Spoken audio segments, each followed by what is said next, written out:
ஓர் ஊரில் கஞ்சன் ஒருவன் இருந்தான். அவன் மிகவும் கஞ்சமாக செலவு செய்வான்.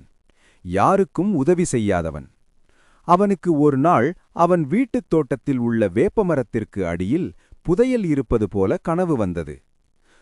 பகலில் சென்றால் பிறருக்குத் தெரிந்துவிடும் என்று நினைத்து இரவில் புதையலை எடுக்கச் சென்றான்.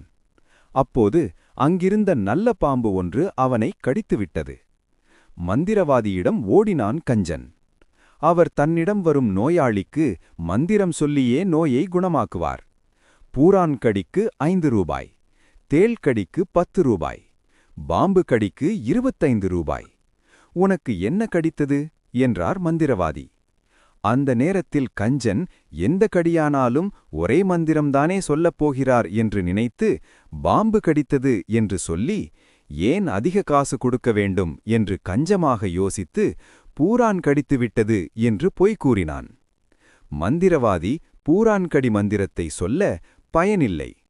மீண்டும் வைத்தியரே, எனக்கு தேள் கடித்துவிட்டது என்றான்.